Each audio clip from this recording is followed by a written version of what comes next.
My name is Sarah. I am 34 years old and I fired my crying maid for asking for a single day off. She stood in my kitchen, tears streaming down her face, begging for 24 hours, and I just pointed at the door. I felt nothing but cold irritation at her inconvenience. But everything shattered when a local doctor saw the security video I carelessly posted online, leaving a comment that froze my blood. To understand how I became the kind of person who could look at a weeping woman and feel only annoyance, you must understand the world I built. I was a senior partner at a ruthless real estate firm in Chicago. My life was measured in profit margins and closing deals. I lived in a massive, ultra-modern house made entirely of glass and white marble. It looked beautiful, but inside, it was empty. My husband left me 2 years prior, claiming I loved my phone more than him. He was right. I worked 80 hours a week, surviving on sheer ambition and the crushing pressure from my boss. Mr. Sterling was 60 years old, a man whose heart was replaced by a calculator. He demanded absolute perfection. "Excuses are just apologies for failure, Sarah," he would tell me. I had internalized that toxic mindset completely. I viewed any disruption to my schedule as a personal attack, and that is where Maria came in. Maria was 52 years old. She had been my maid, my housekeeper, and honestly the only consistent human presence in my home for the past 3 years. Maria was everything I was not. She was warm, patient, and incredibly hardworking. She had these rough, calloused hands that somehow managed to iron my expensive silk blouses with the utmost delicacy. She knew I liked a pinch of cinnamon in my morning coffee. She knew exactly how to arrange the throw pillows on my couch so the house looked less like a museum and more like a home. She was the invisible, silent engine that kept my chaotic life running smoothly. I paid her well, but I never truly saw her. To me, she was a service, a utility, like the electricity or the Wi-Fi. I expected her to function perfectly without interruption. My sister, Emily, who was 32 and worked as a social worker downtown, had tried to warn me. I remember a phone call we had just a week before the incident. I was pacing in my home office, ranting about a delayed permit for a new building project. Emily had listened patiently before sighing deeply. "Sarah, you need to slow down," she had said, her voice filled with genuine concern. "You are running on fumes. You treat everyone around you like there are just obstacles in your way. You're going to snap, and you are going to hurt someone who doesn't deserve it." I scoffed at her, rolling my eyes at what I considered her naive, bleeding heart perspective. "I don't have the luxury of slowing down, Emily," I snapped back. "If I don't close this Miller estate by Wednesday, Sterling is going to hand my biggest accounts to the junior partners. I am fighting for my career here." I hung up on her, annoyed that she couldn't understand the magnitude of my stress.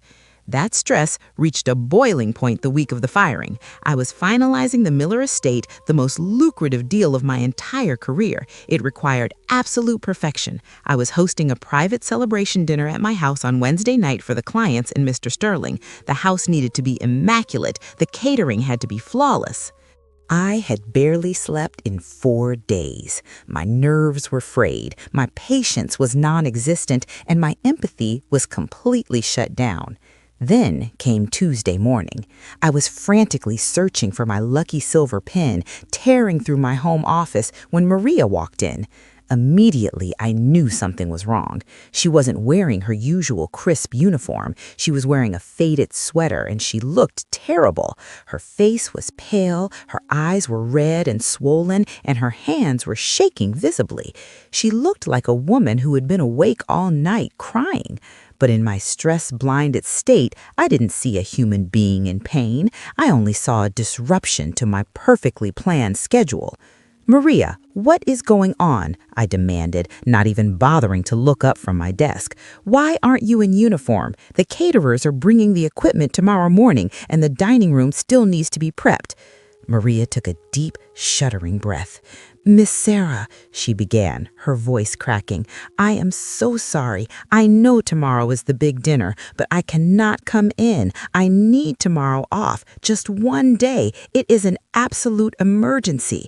I froze. The words echoed in my head, igniting a spark of pure, unadulterated rage. I finally looked at her, my eyes narrowing. "Tomorrow? You want tomorrow off? Maria, we have talked about this dinner for a month. You know exactly how important this is to my career." Tears began to stream down her face. She clasped her hands together in a pleading gesture. "Please, Miss Sarah, I would never ask if it wasn't life or death. I beg you, I just need 24 hours. But I was too far gone. I was so consumed by my own anxiety that I felt completely justified in my anger. I felt entitled to her labor. "Everyone has an emergency, Maria," I shouted, the sound of my own voice harsh and ugly in the quiet house. "My emergency is that if tomorrow isn't perfect, I lose my job. I pay you incredibly well to be reliable. If you walk out on me now when I need you the most, you can consider yourself permanently replaced." Maria sobbed, a deep, agonizing sound that should have shattered my heart, but it just bounced off my hardened shell. "I have to be somewhere else tomorrow, Miss Sarah. I have no choice." I pointed a trembling finger toward the front door. "Then go," I said coldly. "You are fired. Leave your keys on the counter and get out of my house." She didn't argue. She didn't yell. She just nodded, her shoulders slumped in defeat, placed her keys gently on the marble island, and walked out of my life. The silence she left behind was deafening, but I filled it with my own self-righteous indignation. I needed the world to validate my cruelty. I opened my home security app, found the clip of Maria crying while I pointed to the door, and downloaded it. Without a shred of human decency, I posted it to a massive local community group. My caption dripped with venom. "Can you believe the entitlement? I pay my maid well above market rate, and she abandons me right before my biggest career event, crying about a fake emergency. Good help is impossible to find." I hit post, tossed my phone aside, and went back to work, feeling a dark sense of satisfaction. I spent the rest of the day frantically cleaning, completely unaware that a massive storm was brewing online. When I woke up on Wednesday morning, the day of my big dinner, my phone was hot to the touch. It was buzzing incessantly. I rubbed my tired eyes and unlocked the screen. I expected maybe a few comments from neighbors agreeing with me. Instead, I saw thousands of notifications. My stomach did a nervous flip. I opened the app. The video had exploded. It hadn't just stayed in the local group. It had been shared thousands of times across different platforms. But people weren't agreeing with me. They were furious. The comments were a tidal wave of disgust, calling me a monster, a privileged tyrant, a cruel and heartless woman. I felt a flush of panic. I scrolled down, my hand shaking, and that is when I saw the comment that had been pinned to the top, the comment with tens of thousands of likes. It was from a man named Dr. Thomas Hayes. He was 48 years old, and his profile picture showed him in a white doctor's coat. His words were precise, professional, and absolutely devastating. "My name is Dr. Thomas Hayes, and I am the lead pediatric oncologist at City Memorial Hospital," the comment read. "The woman you just publicly humiliated and fired is named Maria. She was in my office late yesterday afternoon. She did not want a day off to go to the beach or relax. Her 8-year-old grandson, Leo, whom she has raised entirely on her own since he was an infant, was just diagnosed with a highly aggressive form of leukemia. She was crying in your video because I had just informed her that Leo needed to begin emergency intensive chemotherapy today. She needed the day off to hold her terrified grandson's hand while we put poison in his veins to save his life. You didn't just fire an entitled worker. You fired a desperate, terrified grandmother who was experiencing the worst day of her life. You are a disgrace." The air was violently sucked out of my lungs. The phone slipped from my numb fingers and clattered onto the hardwood floor. A profound, suffocating silence fell over my bedroom. The words burned themselves into my brain. Leukemia, 8-year-old grandson, emergency chemotherapy. I dropped to my knees, a wave of physical nausea washing over me.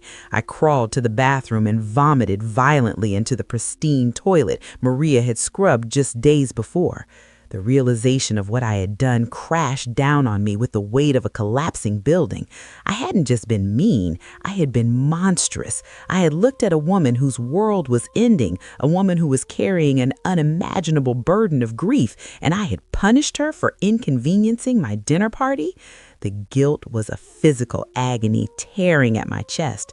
I grabbed my phone, my hand shaking so violently I could barely unlock it, and I called my sister. Emily answered on the first ring, and before I could even speak, she said, "I saw the video, Sarah. I saw the doctor's comment." Her voice wasn't angry, it was entirely devoid of emotion, which was infinitely worse.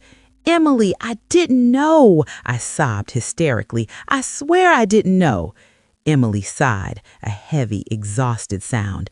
"You didn't know because you didn't care to ask, Sarah. You looked at a human being in agony and only saw a broken tool. You cancel your dinner, you go to that hospital. You don't go to save your reputation, you go to try and save your soul."